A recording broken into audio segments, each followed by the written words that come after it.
We'll get to Michael Kasky below me now. He was live at the draft in New York City, as he was. You can follow him on Twitter at the real Mike KB. Covers the Sixers, breaks news. You can read all of his stuff at 973ESPN.com. Mike, how you doing today? I'm doing pretty well, Josh. How about you guys?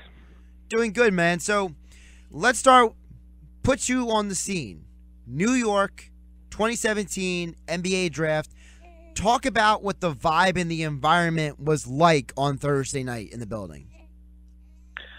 The overriding theme in that building was definitely animosity toward the Knicks. That was definitely the main vibe that you got in there. There was a whole lot of Knicks fans in that building. Obviously, had the draft taking place in Brooklyn.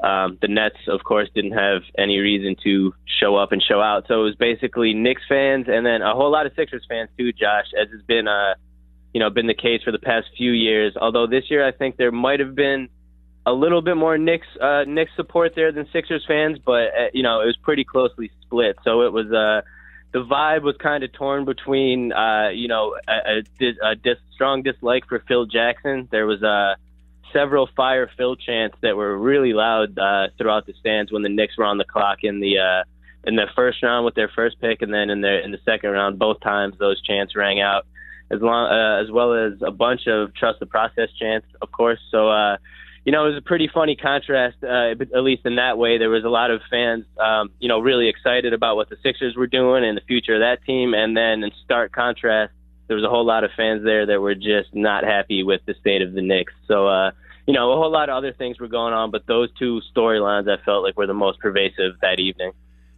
Before we get to the Sixers and their draft, in your opinion, real quick about the Knicks. We knew the Knicks were rumored to trade Porzingis and everything, and I had said during the week that, to me, if Porzingis was in this year's draft, he would have been the number 1 overall pick. If there was a scenario where the Sixers would have traded the number 1 overall pick for Porzingis, would you have been okay with that deal?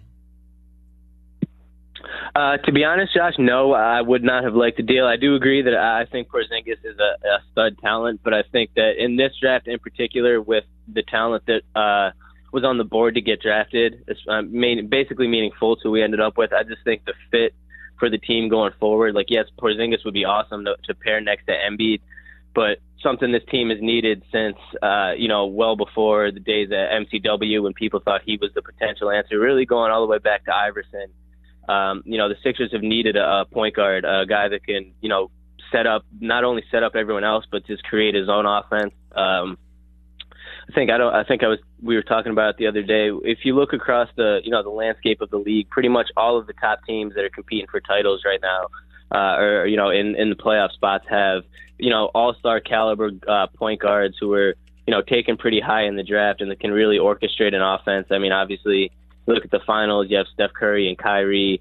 You go down from there, the Celtics with Isaiah Thomas, Russell Westbrook, Chris Paul, James Harden, and the point. Basically, all of these teams have dominant guards.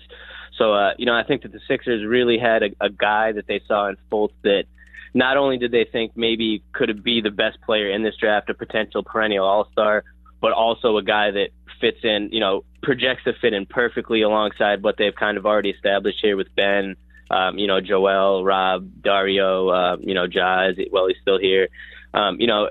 Markelle just seems as though he fits in perfectly with that crew. So while, Porzingis would be obviously extremely intriguing, and if another situation, if it was a future first, a couple future picks, that's certainly something I think that they should have considered.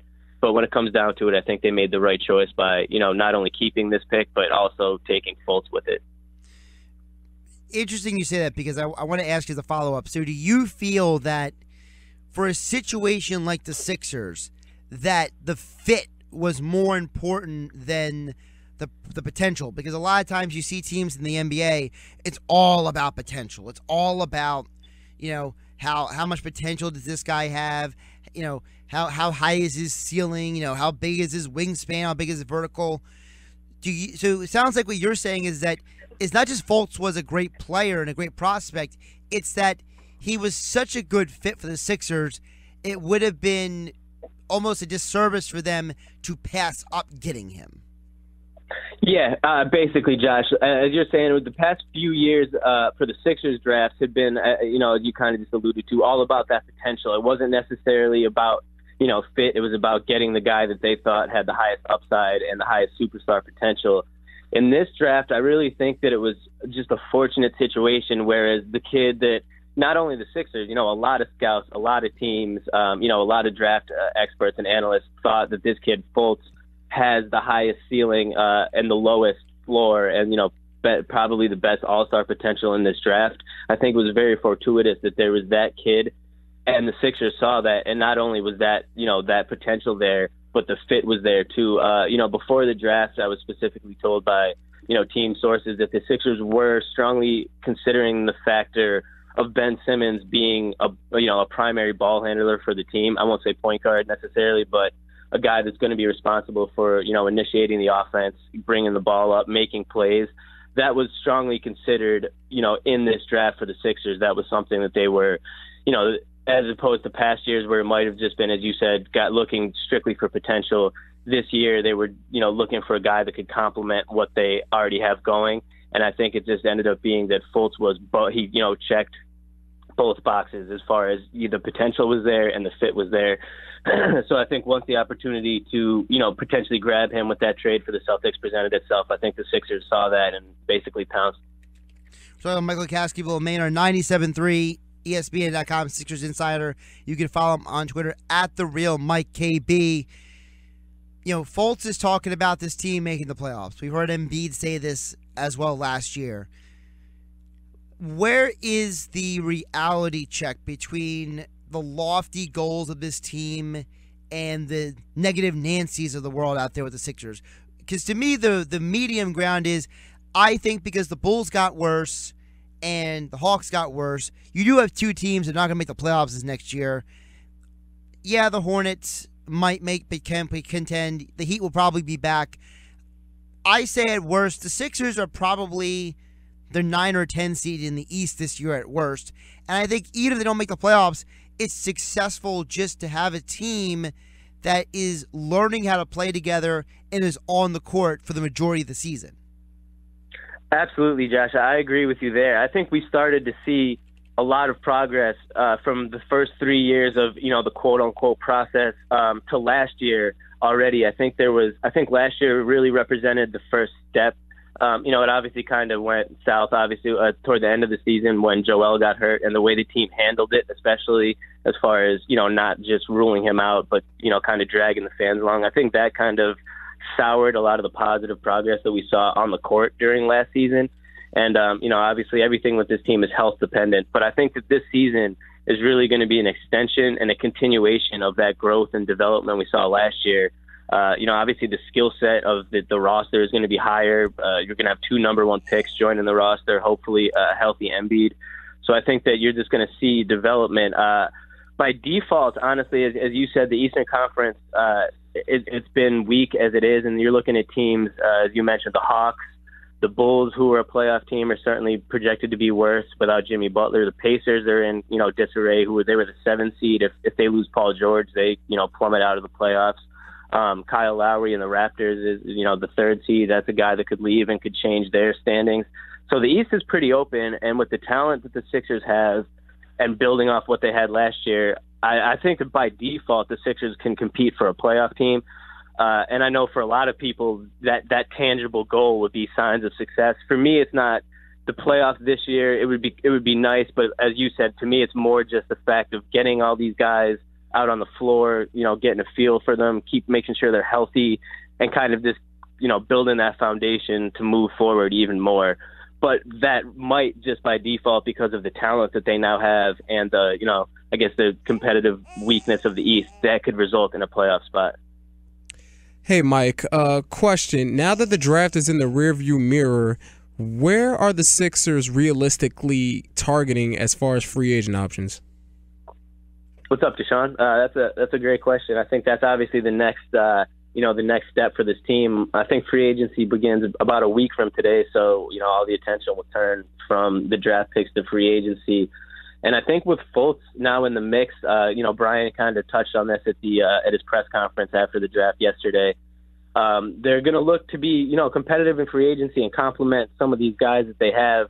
I don't necessarily have, excuse me, any like new names. I think, JJ Redick's a guy that they're going to be looking at hard. Patty Mills, Aaron Aflalo is a guy that was just released by the Sacramento Kings, a veteran shooting guard that they could probably get on the cheap if they were, interested in spending a little bit more, which I kind of got the impression from what Brian said that they were more so kind of going to defer the heavy spending till next season. They were kind of looking to, use this season to just build with all the young guys that they have out there, and just kind of complement that with more mid-level signings. But if they were looking to, really spend some money on a guy that could kind of be part of the core, there's obviously, KCP, Kentavious Caldwell-Pope from the Pistons, Otto Porter from the Wizards, Andre Roberson from the Thunder. He can't shoot very well, but, that's a guy that, can play a lot of D and can run the floor. So, I mean, there's definitely a lot of options for them, and I expect them, with the front court pretty much, filled at this point. There's a lot of guys competing for those front court spots. I think that their focus will just be, mainly perimeter players to, complement Ben and Markelle and Joel. Okay, not to create speculation, but we've seen kind of subliminal tweets from Markelle after Josh Jackson's famous tweet with the crying eyes emoji. We've seen Joel Embiid and Ben Simmons say things after the whole Lonzo Ball thing when he said they were going to make the playoffs. Do you like the confidence of these young guys that they actually believe, especially with Markelle's comments about this is a playoff team next year, that they actually believe that they can win and win right away in this league? You know what, Deshaun, I really do like the confidence, and I think that more importantly than if we believe it, I honestly think that they believe it. I mean, I know obviously from now covering Joel for 3 years and Ben, even though he hasn't played, I know that those two guys are extremely confident, not in a cocky way, but they just, they just have that natural confidence that, star players have.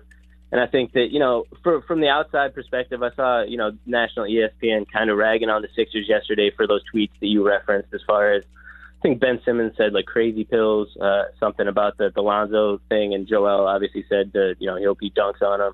Yep. I mean, that if you know that the team, like obviously we do cover the team, we know that's all in good fun. It's not necessarily the best look on a national level for guys that obviously have not yet been able to really do anything themselves. Real quick, Mike. I just want to say this. We got to stop being sensitive Susies as a society. In the 80s, they trash talk like crazy.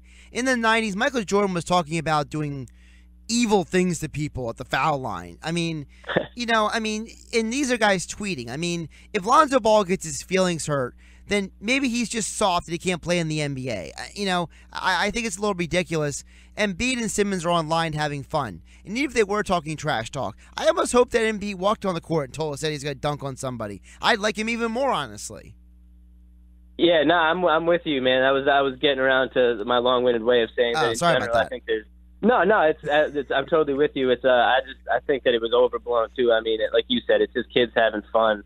I mean, I could understand how some people would want to say like, oh, these guys haven't played or haven't accomplished anything yet. But like you said, in the end, it's fun. And to me, it could potentially set up a nice little, a nice rivalry here. You obviously have the Lakers, who are a young team trying to build up like the Sixers are, and vice versa. And if you get, a little rivalry between, Lonzo and Brandon Ingram and Joel and Ben, I think that's something that could just, make it even more fun. Because I do agree, the trash talk of the game, it's been definitely watered down from, when I grew up in the 90s and early 2000s watching the game. It's definitely, a step down from what it was. So I think something like that, I see no harm. It kind of just makes it more fun for the fans.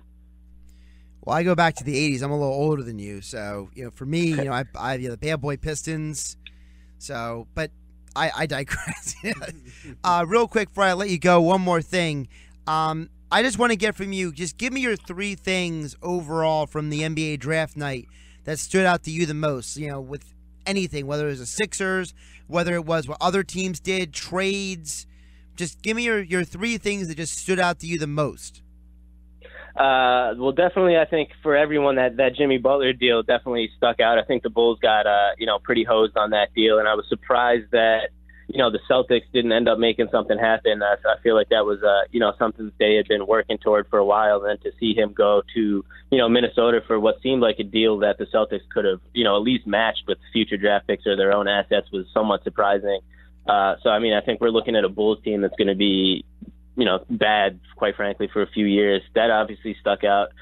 Sixers related, it was the second straight draft that I walked out of the Barclays Center feeling pretty good in what Brian Colangelo had done. I mean, when you have the number one pick, obviously that makes your job a little bit easier. You get two studs 2 years in a row in Simmons and Fultz. But just overall, I feel like he, even making the move to get that number one pick, they saw a guy that they liked the fit of and they thought would be great to have on the team, and they went and got him.